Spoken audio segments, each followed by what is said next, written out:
Bom, eh, inicialmente, eu gostaria de só dar um pequeno aviso que essa monitoria ela provavelmente vai ser um pouco mais curta do que as demais.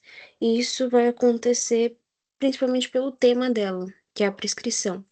Quando nós formos entrar especificamente na prescrição, que antes eu vou fazer uma pequena contextualização relembrando as causas de exclusão da punibilidade, eu vou entrar um pouquinho mais no porquê que essa monitoria vai ser um pouco mais curta. Mas dado esse recado, vamos de fato iniciar. A extinção da punibilidade. Eu já cheguei a dar na monitoria anterior, mas para relembrar mesmo, e até para fazer um pouquinho mais sentido com a matéria de prescrição, existem 7 motivos que vão levar à extinção da punibilidade, salvo engano. E esses 7, eles estão disponíveis em um rol taxativo no artigo 107 do Código Penal. O que significa a extinção da punibilidade? O fato, ele é típico, ele é ilícito e ele é culpável, mas ainda assim, ainda ele tendo todas essas características, o agente ele não vai poder ser punido. O principal motivo deles já está direto no inciso 1, que é a morte do agente. Lembrem-se que a pena, ela é uma forma de você fazer a pessoa pagar pelos seus erros e aprender com isso. Se a pessoa ela morre, não tem sentido aplicar uma pena. E além disso, em quem que você aplica essa pena? Não tem em quem aplicar a pena. Se você não tem em quem aplicar a pena, não faz sentido você aplicar a pena, que é um outro ponto que vai ser muito importante mais pra frente, não fazer sentido aplicar a pena, não tem como aplicar a pena. No caso da morte do agente, isso fica muito mais claro no caso das penas de multa. Acredito que vocês se lembrem, mas quando eu passei para vocês a pena de multa, eu falei que ela não era cobrada como as demais dívidas que nós temos com o Tesouro Nacional. Geralmente, quando você tem alguma dívida com o governo, eles cobram como uma dívida com o Tesouro Nacional, e nesse caso, pouco importa se o devedor morreu. Alguém vai ter que pagar, e se alguém, se ele morreu, geralmente é a família. No caso da pena de multa, isso não acontece, justamente porque você não quer punir a família, você não quer punir ninguém que não seja o condenado. Isso é uma dívida dele, exclusivamente dele. Então, a morte do agente é o primeiro fato que leva a essa extinção. O segundo é o abolício crimes, ou um fato que não é mais considerado crime. Lembrando a vocês, o primeiro artigo do Código Penal ele fala que você não vai ter um crime sem uma lei anterior que o defina e você não vai ter uma pena sem a prévia cominação legal. Ou seja, se não tem nada falando que aquilo ali é um crime, que aquilo que você fez, aquilo que o condenado fez, aquilo que o investigado fez, aquilo que seu vizinho fez, qualquer um, se não tem algo falando ali que é crime, então não é crime. E se não é crime, ele não pode ser punido. Então, quando nós temos uma lei que ela revoga algum crime anterior, todos os que já estejam sendo investigados, todos os que estejam sendo processados, ou até mesmo que estejam cumprindo pena, vão parar. Todo esse processo vai parar. A investigação ela para, o processo ela para, e no caso da pena, ele é liberado, porque não é mais considerado um crime. Com relação a isso, só tomem cuidado com a questão das leis temporárias e das leis excepcionais. Essa é uma matéria já do primeiro semestre, então por isso eu também estou relembrando, mas as leis temporárias são aquelas que elas já entram com uma data de vigência estabelecida. Então, digamos, do dia 1º de janeiro de 2025 ao dia 31 de dezembro de 2025. Durante esse período, se criaram alguma lei penal incriminadora, então, digamos, é crime atravessar esta porta aqui, a porta do meu quarto. Você atravessar pela porta do meu quarto é um crime. Se qualquer pessoa atravessar a porta do meu quarto durante esse período de 1º de janeiro a 31 de dezembro, vai estar cometendo um crime. E mesmo depois de 31 de dezembro, essa pessoa que passou pela porta vai continuar sendo investigada, processada e cumprindo pena. Porque essa é uma característica própria das leis temporárias. E o mesmo vale para a lei excepcional. A diferença entre a lei excepcional é que ela acontece por um período. Então, digamos, por exemplo, aconteceu na pandemia. Você precisava usar máscaras para estar em lugares públicos durante o período da pandemia. Isso foi uma lei excepcional, porque ela é ditada por um evento, não necessariamente um período específico de tempo. Com relação à anistia, a graça e o indulto. Os três, eles têm uma tendência a dar uma leve confusão, porque eles, de certa forma, fazem a mesma coisa, e eles são, dois deles, inclusive, são dados pela mesma pessoa, que é o presidente da República. No caso da anistia, ela é uma lei sancionada pelo Congresso Nacional, que ela atribui a um grupo de pessoas a extinção da punibilidade por determinado crime.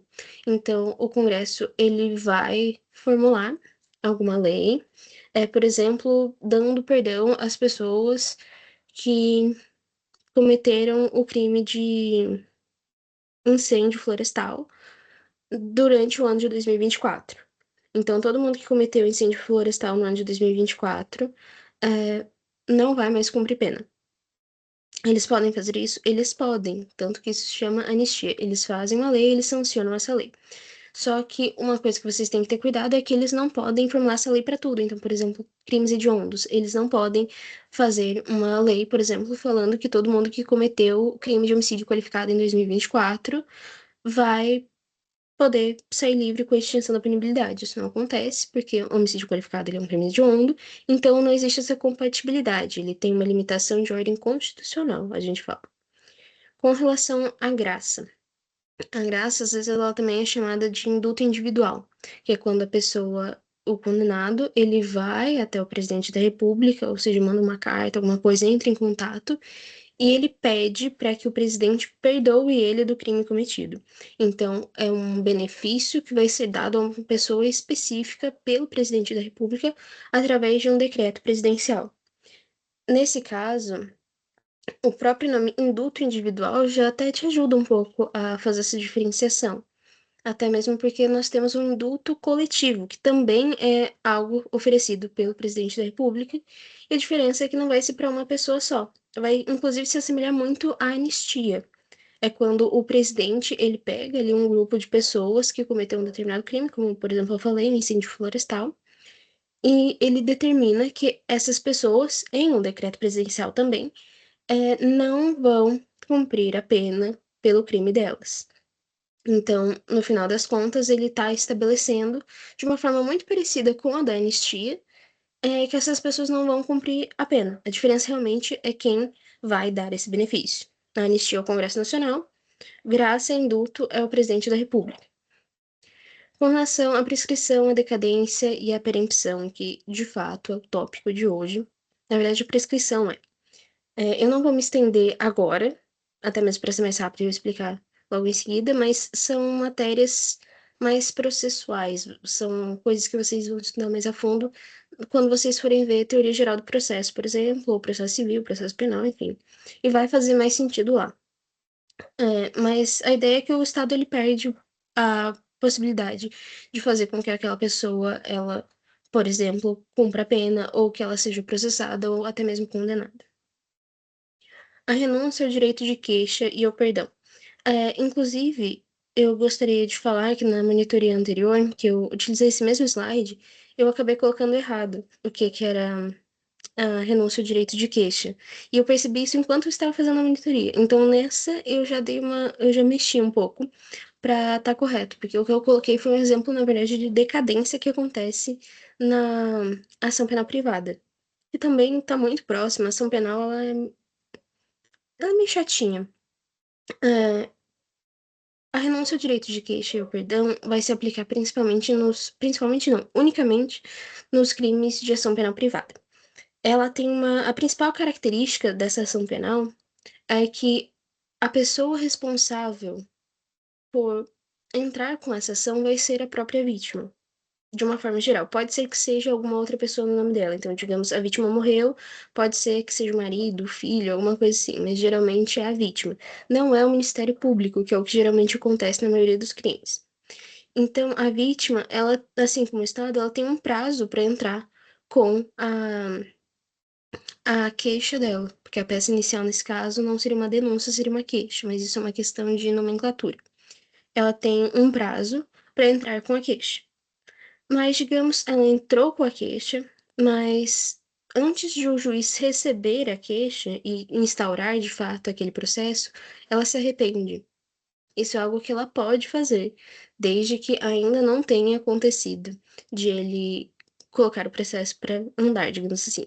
E com isso, se ela se arrepender antes, existe a possibilidade de o juiz considerar que ela renunciou ao direito de queixa. Se ele ficar sabendo depois, não vai ter como, mas isso é uma renúncia expressa. Ela entra em contato com o juiz antes de ele dar início à ação e fala: olha, eu me arrependi, não quero mais. Isso é uma renúncia expressa. Ela está falando: eu não quero mais. Agora, digamos que já instaurou o processo, já está correndo, mas aí as atitudes dessa pessoa, as atitudes dessa vítima levam ela a entender que ela não quer mais que continue esse processo. Então, digamos que ao invés de dar é, prosseguimento no processo como deveria, não está acontecendo isso, ou mesmo que a vítima ela é o tempo todo vista junto com aquela pessoa que praticou um crime contra ela, esse tipo de coisa, de forma que você entenda que provavelmente ela não quer mais que essa pessoa seja processada. Isso seria uma renúncia tácita. Com relação ao perdão, também vai acontecer nessas ações privadas, e o perdão, ele é a forma como a pessoa tem de fazer a renúncia expressa dela, digamos assim, uma vez que o juiz já instaurou a ação penal. Então, se ela não pode mais fazer essa renúncia, ela vai poder entrar em contato com essas pessoas que são os suspeitos, digamos assim, de ter cometido o crime e oferecer a eles o perdão pelo que aconteceu. Mas quando eu falo em perdão, o perdão tem que ser voltado a todos. Você não pode simplesmente dirigir o perdão a uma pessoa. Isso é completamente vedado. Mas pode ser que só uma pessoa aceite, porque o perdão ele é um ato unilateral. E a aceitação da pessoa é o que vai fazer com que ela não seja processada. Então, se ele não aceitar o perdão, ele vai ser processado do mesmo jeito. A retratação dos casos previstos em lei vai se dar em 4 casos: no crime de difamação e no crime de calúnia, que são crimes contra a honra, e no crime de falsa perícia e falso testemunho, que são contra a administração da justiça.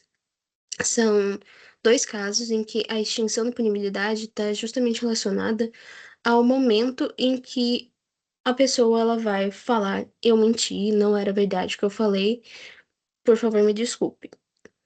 Esse momento, a pessoa ela vai ter para fazer isso até o momento da sentença.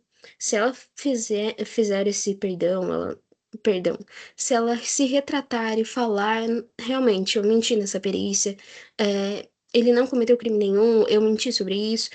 Quando essa pessoa fizer isso, ela vai receber um benefício de uma forma ou de outra. Se ela fizer até o momento em que você tiver transitado em julgado a sentença penal condenatória, ela vai ter extinta a punibilidade dela.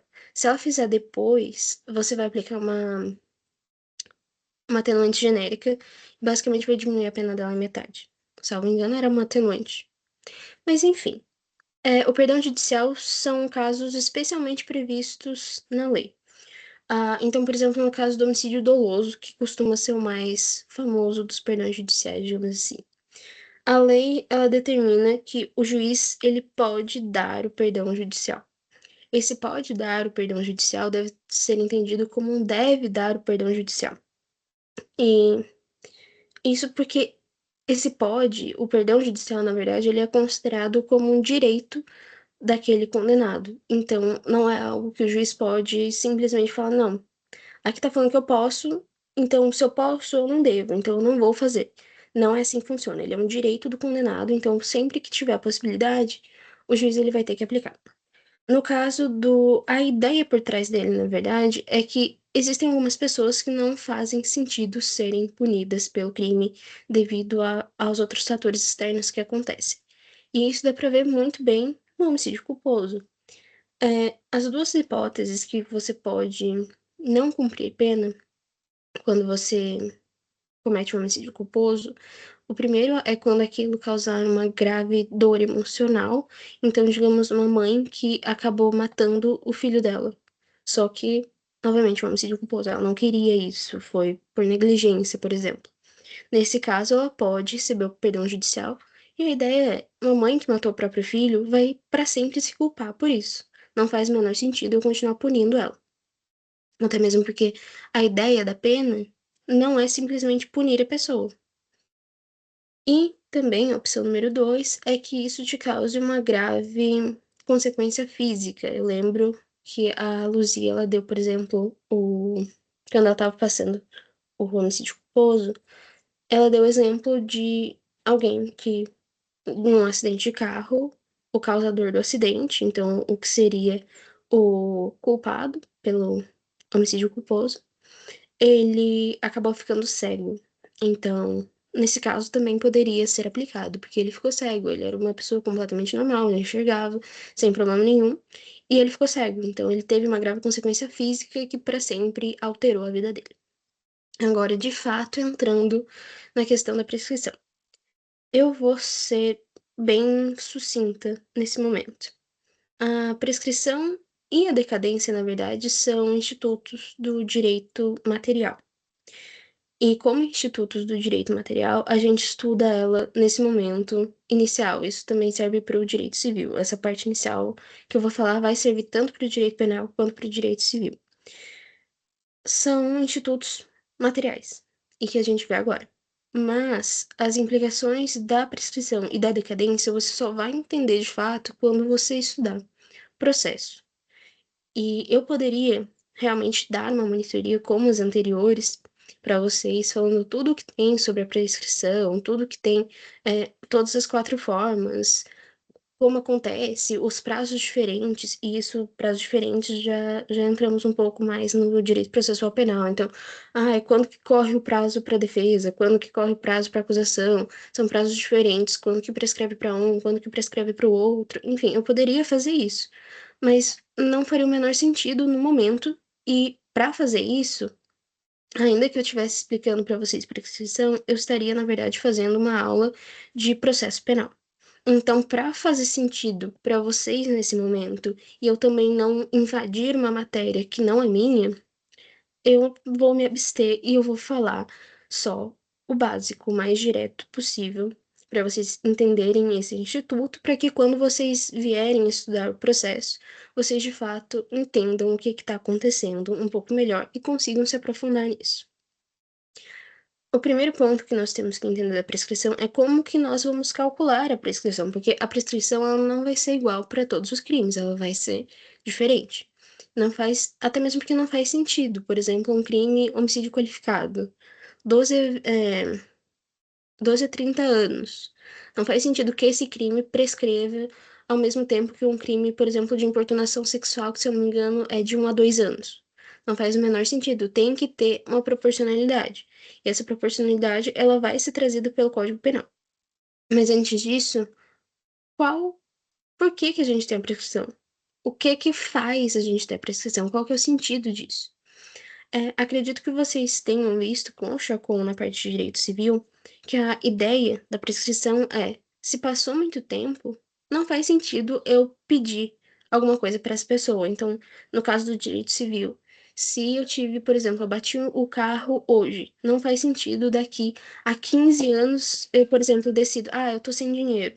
Mas teve aquela vez que eu bati o carro e na verdade não foi culpa minha, então eu vou atrás dessa pessoa e eu vou pedir uma indenização agora. Não dá para você fazer isso. O período que você tem para pedir uma indenização é de 5 anos. Eu não posso, 15 anos depois, decidir que eu quero aquilo porque eu estou precisando. É até mesmo uma forma de você garantir a segurança jurídica. E o mesmo vai se aplicar aqui, mas é claro, de uma forma diferente, porque a gente não tem indenização. Serve como um guia. A prescrição ela é um guia para que o Estado ele se limite a fazer o trabalho dele da melhor forma possível e o mais rápido possível. Quando nós falamos em processo, a gente fala de celeridade processual. E a prescrição é uma das coisas que ela vai fazer com que essa celeridade realmente aconteça. Porque você não tem como. Acaba acontecendo, é claro. Nosso judiciário ele é muito atolado, mas não tem como você deixar um problema razoavelmente pequeno se estender por 20, 30, 40 anos em um judiciário. E é essa a ideia da prescrição. E dentre outros, na verdade, do direito processual, existem outros mecanismos. Mas a ideia é você forçar.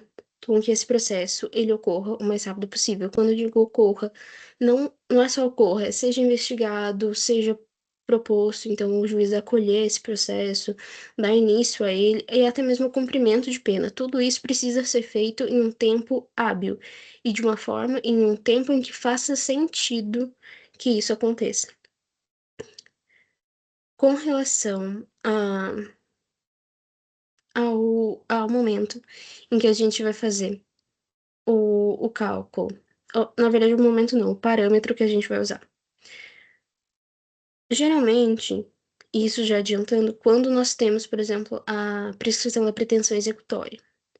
Se é uma prescrição da pretensão executória, porque nós já temos uma condenação. Se nós temos uma condenação, nós já temos uma pena estabelecida para aquele crime. Então, a gente vai usar a pena em concreto.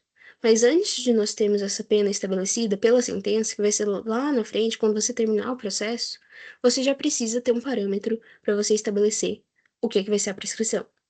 E uma linha, digamos assim, uma base para você realizar esse parâmetro vai ser a pena em abstrato do crime, mais especificamente a pena máxima em abstrato. Então, por exemplo, no crime de homicídio qualificado, são 30 anos. Então, é com base nos 30 anos que eu vou utilizar para fazer o cálculo dessa prescrição.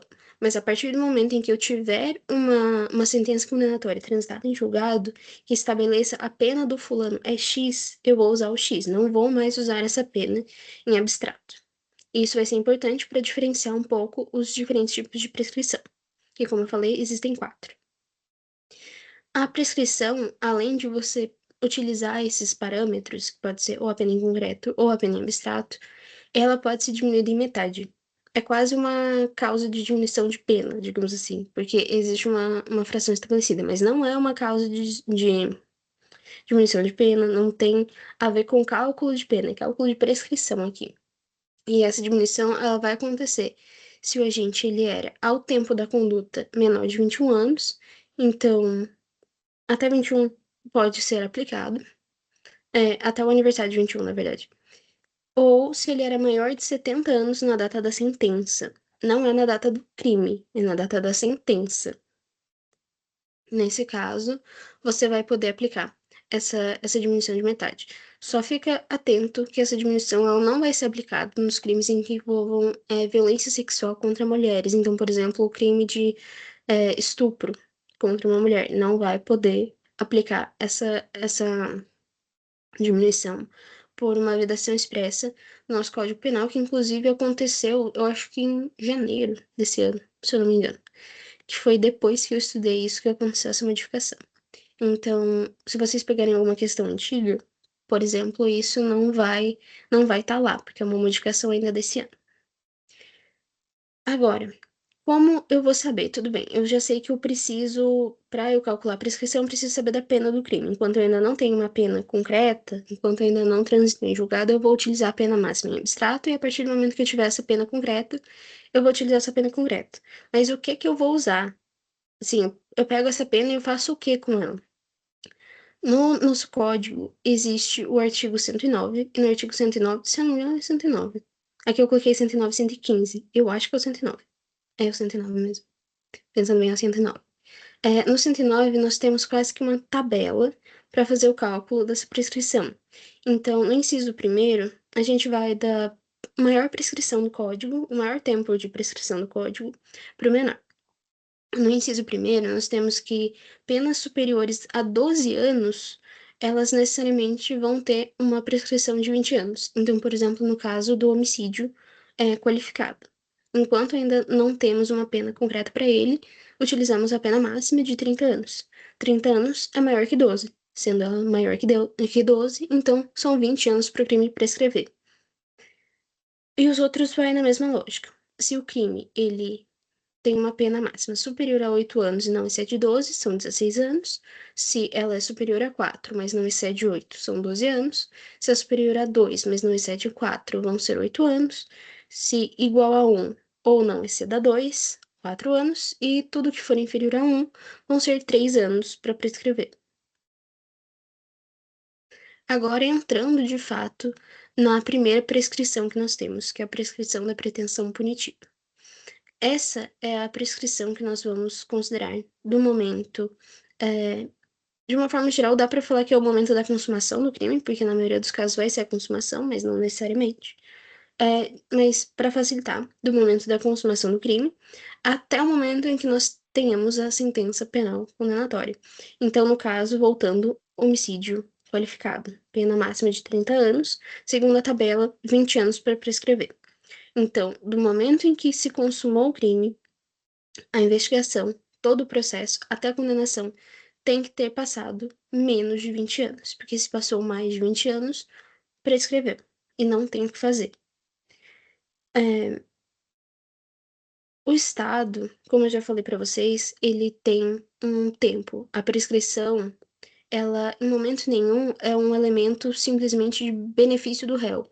Porque eu já ouvi falar isso, tipo assim, pessoas leigas mesmo falando, ai, não, porque isso não faz o menor sentido, você está beneficiando o réu. Não se trata simplesmente de beneficiar o réu. Tudo bem que isso realmente vai ser um efeito da prescrição, mas a ideia principal é punir o próprio Estado pela, pela ineficácia dos métodos dele. Então, o Estado que não conseguiu conduzir a investigação, que não conseguiu conduzir o processo a tempo, que não conseguiu condenar a tempo.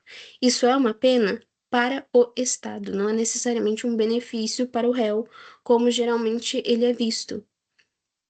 E esse é o primeiro ponto. Tá? O primeiro ponto é entender que não é simplesmente um benefício, apesar de que vai trazer alguns benefícios para a pessoa que potencialmente cometeu aquele crime. O fundamento de você ter essa punição para o Estado é justamente o fato de que a pena ela não tem simplesmente um caráter punitivo. Geralmente é o que a gente mais pensa, né? A pessoa não pode, por exemplo, ver a família dela quando ela tá na prisão, salvo nos momentos de visita, ela não pode sair de lá, tudo ali no, especialmente no cárcere, é voltado quase que como uma punição para o réu, mas a gente esquece que é uma punição em que o réu, ele, além de estar sendo punido pelo crime dele, né, ele também está estudando, ele também está trabalhando, ele também está se reinserindo aos poucos, é, de volta na sociedade. Então, não se trata só de uma punição, mas uma reeducação também. Então, se nós desconsiderarmos a prescrição e falar para o Estado, não, você pode, a qualquer momento, condenar essa pessoa. Sim, digamos que a pessoa cometeu um crime agora com 18 anos, então já pode ser processada normalmente. E aí, quando ela tiver com 70 anos, passou e muito o máximo que poderia do limite da prescrição, fingindo que a prescrição não existe. Quando ela tá ali com 70 anos, você pode colocar ela na cadeia.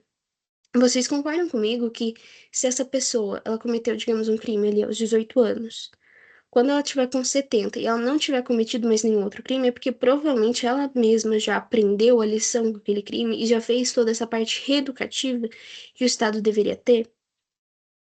Muito da ideia por trás da existência da prescrição é: se não faz sentido você aplicar essa pena de uma forma que essa pena não vá ser reeducativa, não vá trazer nada além de uma punição, não faz sentido ela ser aplicada. E isso vai ser um ponto essencial para com relação à prescrição, também os outros elementos de extinção da punibilidade, especialmente perdão judicial.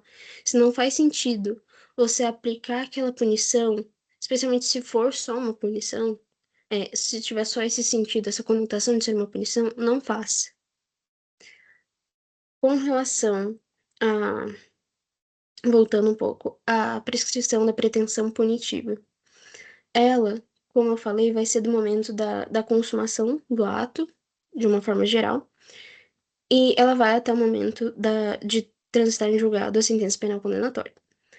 Para que isso aconteça, nós vamos necessariamente ter de usar a pena em abstrato máxima do crime. Nesse caso, não existe outra possibilidade, até mesmo porque ele não foi condenado. A ideia é que a prescrição corra até o momento em que ele não foi condenado. Não existe nenhuma outra possibilidade. Nós vamos seguir exatamente nessa prescrição o que eu falei para vocês de cálculo de pena do 109, então aquela tabelinha, 20 anos, 16 anos, 4 anos, 8 anos, 3 anos, enfim. Você vai seguir exatamente aquela tabelinha e você vai aplicar a diminuição, caso ele seja menor de 21 anos na data do crime e maior de 70 na data da sentença. É isso. Essa prescrição é a mais básica, é a mais fácil, ela é a mais simples. E como efeitos dessa prescrição, a primeira coisa que você vai ter vai ser a punição do Estado, que ele foi inerte, ele não conseguiu cumprir o papel dele. Mas com relação ao condenado, primeiro que ele não vai ser condenado, não é possível essa condenação. E se ele não é condenado, seguindo a lógica, ele não vai ser reincidente, porque a reincidência ela vai ser 5 anos após o cumprimento ou a extinção da pena, e se ele não é condenado, ele não tem uma pena, então não tem como ele ser reincidente. E como o Estado ele falhou em cumprir com o seu papel, ele falhou em fazer com que essa punição acontecesse, nós também não vamos considerar isso como um mau antecedente. Acredito que vocês se lembrem, mas quando eu estava passando para vocês a questão de maus antecedentes, ou se eu coloquei no slide, eu não me recordo bem agora, mas eu coloquei que em casos que estavam sendo investigados, por exemplo, e que ainda não tivesse sequer uma sentença, ainda que não transitada em julgado, não poderiam ser consideradas como maus antecedentes. E o mesmo vai acontecer aqui, porque no máximo que você vai ter vai ser uma investigação, ou às vezes nem isso. Com relação à prescrição intercorrente e à retroativa, essas aqui vão ser as que eu vou passar mais rápido, porque elas vão ser as que vão fazer menos sentido. Então, quando vocês chegarem em processo penal, o monitor, o professor, enfim, vai passar isso com mais cuidado para vocês. Mas para vocês entenderem, a intercorrente é a que vai acontecer durante o processo. Então, a partir do momento que o juiz ele vai receber a denúncia do Ministério Público ou a queixa, o processo ele vai ser suspenso, geralmente. Por exemplo, é o que acontece quando você tem uma. E aí, já entrando em processo, quando você tem júri, o juiz ele vai fazer esse processo através de uma sentença de pronúncia ou uma sentença de impronúncia. Isso vai suspender o processo, enfim. E a partir daí, você vai começar a levar em consideração a prescrição intercorrente. Vai ser a partir do momento que você vai iniciar o processo até o final. E a prescrição intercorrente, você tem também aquele mesmo prazo, considerando a pena em abstrato. Então, você vai considerar o rol do artigo 109, então, 20 anos, 16 anos, 12 anos, 8 anos, 4 anos, 3 anos. É isso que você vai considerar para fazer o cálculo. E você ainda vai considerar a idade, então, se menor de 21 anos na data da conduta ou maior de 70 na data da sentença. Isso tudo continua valendo, mas é a prescrição que vai superar o conceito básico durante o processo. E, novamente, não temos uma condenação nesse caso. Se acontece a prescrição durante o processo, nós ainda não temos uma condenação. Se não tem uma condenação, não tem culpado, não tem inocente, não tem reincidente, não tem mau antecedente, não tem nada. É como se a pessoa ficasse no limbo. E o mesmo serve para o outro, tá? Para pretensão punitiva. É como se a pessoa meio que ficasse no limbo, entre aspas, porque o Estado ele não cumpriu o papel dele, enfim, essa parte eu já falei para vocês. Com relação à prescrição retroativa, essa eu admito que ela é a mais chatinha, mas também é uma das que mais fazem sentido, considerando os direitos do condenado. Lembra que eu falei que até o momento que a gente tenha a sentença, a gente vai usar a pena em abstrato? Então, na prescrição retroativa, a gente já vai ter a pena. Então, digamos um homicídio simples, 6 a 12 anos, salvo engano. 6 a 12 anos. Então, você vai utilizar 12 anos como a base de cálculo de pena. Mas digamos que um homicídio simples, né? Não tem nenhuma qualificadora, é um homicídio que ele é residual verdadeiramente do qualificado, mas enfim. Digamos que ele ainda é considerado privilegiado, então você ainda tem diminuição de pena. Digamos que a vítima provocou o agente, que o agente ele não teve nenhuma causa para aumentar a pena dele. Enfim, digamos que ele fez um crime de uma forma muito pouco reprovável, muito pouco culpável, e no final a pena dele não só fica abaixo dos 6 anos, fica, sei lá, em 4 anos, por exemplo. Faz sentido, isso é mais a ideia por trás dessa prescrição, e eu acho que até é válido. Faz sentido você considerar como uma base de cálculo de prescrição esses 12 anos, que é a pena máxima combinada, ou você considerar esses 4, que foi o que ele efetivamente foi condenado. Como uma forma de você garantir até uma proporcionalidade pelo crime cometido, você não vai mais poder considerar os 12 anos, você vai considerar os 4 anos ao que ele foi condenado na sentença penal transitada em julgado. Ou seja, você vai, a partir de então, para frente e para trás, você vai considerar esses 4 anos. Para frente dos 4, a partir do momento que você vai ter essa condenação, você vai ter que ele foi condenado a 4 anos, esses 4 anos vão servir para calcular, dali para frente, a pretensão executória, a prescrição da pretensão executória. E de lá para trás, você vai aplicar a retroativa. Porque agora que você tem uma pena em concreto, você pode revisar, por exemplo, a prescrição intercorrente e a prescrição da pretensão punitiva. Então, a retroativa, você vai pegar essa pena em concreto e você vai aplicar nas duas prescrições anteriores, digamos assim, de uma forma bem por cima. E nesse caso, se você perceber que, por exemplo, dentre o cometimento do crime até o meio do processo aconteceu a prescrição. Aconteceu a prescrição ali da pretensão punitiva, digamos. Então, nesse caso, a pessoa ela foi condenada, a princípio ela foi. Mas depois, quando você aplica a retroativa, você percebe que prescreveu o crime.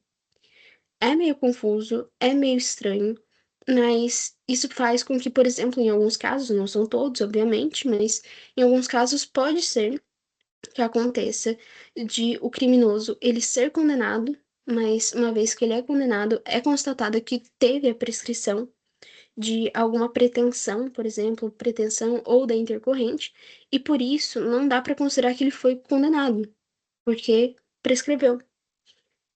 Para mim, honestamente, é a que faz mais sentido, considerando os direitos do condenado em questão de proporcionalidade, mas especialmente para o estudante que está vendo isso, eu acho extremamente confuso, tá? Então, se você não entendeu isso muito bem, tá tudo tranquilo, tá tudo bem. Até mesmo que a Luzia ela não passa essa parte para vocês, é mais para vocês terem uma ideia do que está acontecendo, até mesmo para quando vocês chegarem na parte de processo. Mas o cálculo dela vai seguir a mesma ideia, artigo 109 e artigo 115. Então, você vai pegar a pena em concreto, você vai colocar ali na tabelinha do 109, você vai ver se pode ser a diminuição de metade do 115, vai ser a mesma coisa, só que você vai considerar a pena em concreto e você vai olhar para trás, da condenação para trás. Com relação à prescrição da pretensão executória. Essa é uma prescrição que ela vai ser aplicada depois que a sentença penal ela transitar em julgado. Então, é o que eu falei. Transitou em julgado, você vai ter uma pena em concreto. Você vai pegar essa pena em concreto, você vai olhar para trás na retroativa para ver se prescreveu em algum momento. Se não prescreveu ali, pode ser que prescreva na executória. Na executória, aí o negócio vai mudar um pouquinho, porque até então eu falei da prescrição da pretensão punitiva, da intercorrente. Se acontece antes do processo ou no meio do processo, você não tem uma condenação. Se você não tem uma condenação, não tem reincidência, não tem cumprimento de pena também, não tem maus antecedentes. Mas nesse caso eu estou te falando, ele foi condenado e não prescreveu para trás, nem com nenhuma das outras 3 prescrições. Se não prescreveu para trás, ele foi condenado. Se ele foi condenado, ele tem uma pena que ele tem que cumprir. Mas digamos que ele não foi encontrado. O que acontece muito, a pessoa ela é condenada, colaborou o tempo todo com a investigação, com o processo, com tudo. E aí saiu a sentença, essa pessoa foge para não ter que cumprir pena. Pode ser que funcione? Pode ser. Porque se ela fugir e ela fugir por um tempo razoável, digamos assim, para não cumprir pena e realmente acontecer de prescrever o tempo que o Estado tem para fazer com que essa pessoa cumpra a pena, ela não vai cumprir, porque vai prescrever a pretensão executória. A pretensão executória é quando o Estado, é o tempo que o Estado tem para fazer com que o condenado ele cumpra a pena. Se ele não consegue fazer com que o condenado cumpra a pena nesse período de tempo, é a mesma coisa, é uma punição pro próprio Estado que ele não conseguiu aplicar a sanção dele. E nesse caso, diferentemente dos anteriores, quando operar essa prescrição, necessariamente você vai ter os maus antecedentes, você vai ter a possível aplicação de reincidência, você vai ter tudo isso. Não é como se o condenado simplesmente, tô livre, tranquilo, não tem problema algum. Não, inclusive vai ter muito problema. Se ele for pego, ele vai cumprir a pena da mesma forma. Eu lembro que a Luzia, ela passou pra gente um caso, que foi um promotor de justiça, que ele matou a esposa que estava grávida. E aí, como ele matou a esposa grávida, morreu a esposa e morreu o bebê. E ele conseguiu fugir e prescreveu o crime de aborto. Então, quando ele foi pego, acharam ele só cumpriu a pena pelo homicídio, porque o aborto prescreveu. Porque o aborto ele tem uma pena, se não me engano, máxima de 12 ou 15 anos. Então, é uma pena menorzinha e acaba entrando, acho que 12, na verdade. Se não prescrevia junto, né?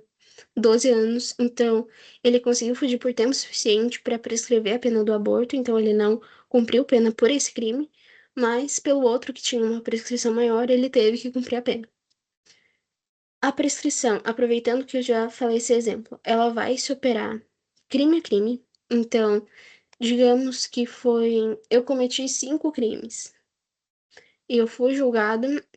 Até mesmo porque se não for, por exemplo, o caso de um homicídio, que os conexos eles vão a júri também, os crimes eles vão ser julgados todos separadamente. Então, digamos que eu cometi um furto, deu um tempo eu cometi um incêndio, deu um tempo eu cometi uma importunação sexual, deu um tempo eu cometi uma corrupção ativa, e aí por aí vai.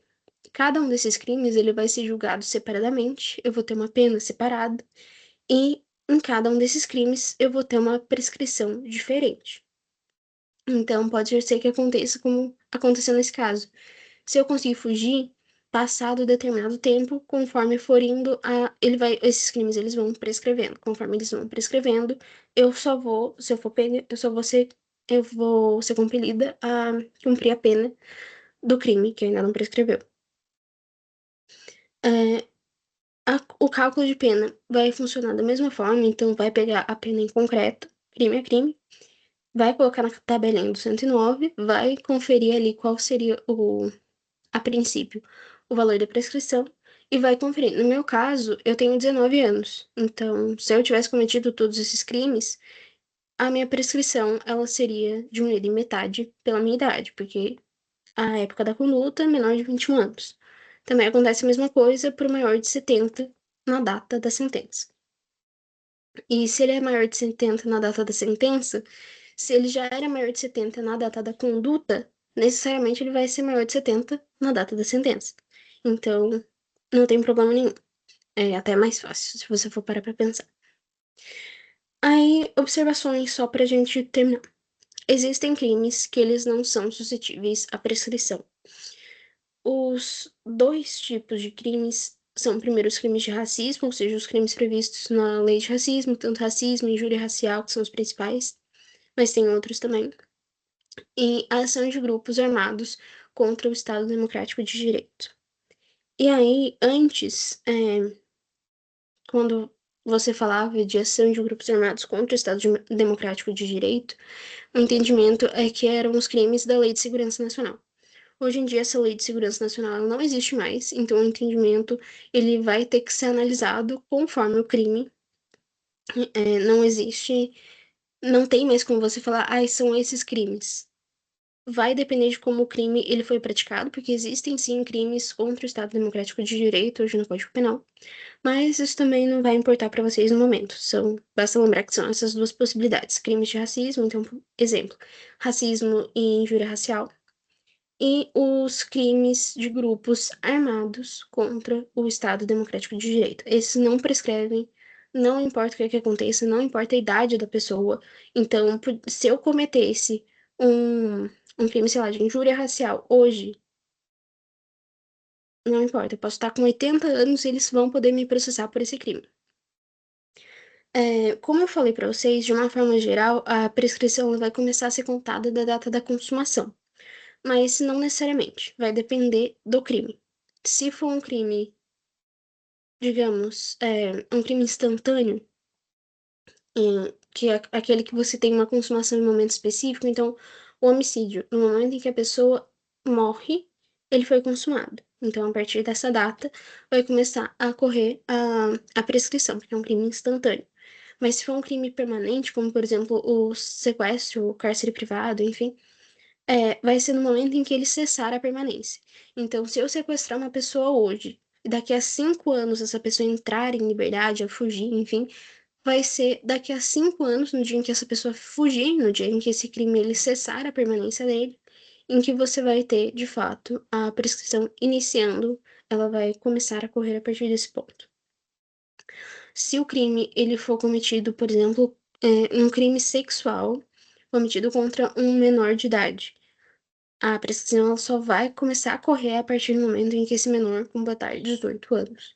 Então, assim, existem algumas peculiaridades, alguns casos, então, e eles estão dispostos no artigo 111 do Código Penal. Então, deem uma olhadinha neles, mas a regra geral é que a prescrição ela começa a contar da data da consumação.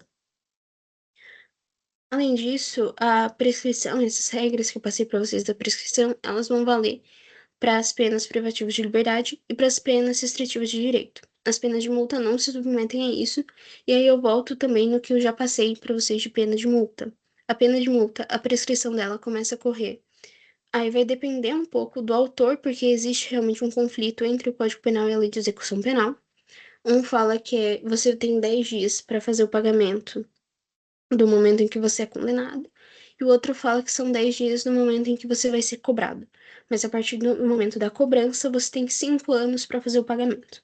Então é bem diferente dessa parte que eu passei para vocês, que realmente não vai servir para pena de multa. Inclusive, se foquem no fato de que são 5 anos, tá? Porque quando eu fui separar questões para vocês, em tudo quanto era alternativa, aparecia a pena de multa prescreve em 2 anos. Não são 2 anos, tá? São 5. 5 do momento em que você tinha que pagar o negócio. Seja do momento em que cobraram ou do momento em que fizeram a sentença. Aí vai depender. E, por último, quando opera a prescrição na esfera penal, isso não alivia nenhum efeito cível. Eu já acredito que eu já tenha falado alguma coisa no sentido de que são esferas separadas. Quando eu fui falar de eu não lembro, mas eu lembro que eu falei um pouquinho de processo pra vocês, de você suspender o processo civil pra você dar continuidade a um processo criminal, pra daí você obter o resultado do criminal, pra daí você continuar com o processo civil. São esferas completamente separadas. Então, digamos que aconteceu a prescrição da pretensão punitiva. Então, a pessoa nem sequer foi condenada pelo crime. O fato de ela não ter sido condenada, o fato de ter se operado a prescrição, não impede, por exemplo, que a vítima entre na justiça civil e peça uma indenização a título, sei lá, de danos morais ou danos materiais causados pela ação daquela pessoa e ela pode, inclusive, tem uma grande possibilidade de ela ganhar essa ação. Não é porque, não foi condenado penalmente, que eu não vou ser condenado civilmente. Inclusive, dependendo de como for, é mais fácil você ser condenado na esfera civil. Uma coisa não implica a outra, uma coisa não impede a outra. E por último, aqui eu coloquei algumas questões. E não foi muito fácil achar questões que fossem ao menos, mais ou menos dentro do tema, porque, novamente, eu teria que entrar muito em direito processual penal. E aí eu ia acabar desvirtuando muito da matéria. Enfim, aqui ao final eu deixei disponibilizado novamente o gabarito das 3 questões e aquele resumo que eu tenho gigantesco do semestre, do segundo semestre, né? Eu ia falar semestre passado, mas não é o passado, mas do segundo semestre. Se vocês tiverem qualquer dúvida, se algum ponto não ficou muito bem esclarecido, ou vocês, sei lá, eu não entendi determinado ponto sobre a prescrição da pretensão executória, podem entrar em contato, eu fico à disposição de vocês pelo que precisar. Vocês podem me mandar mensagem, eu não me importo, eu respondo sempre que eu puder, e o mais rápido possível também. Mas essa monitoria eu vou ficando por aqui. Eu espero que tenha ajudado vocês.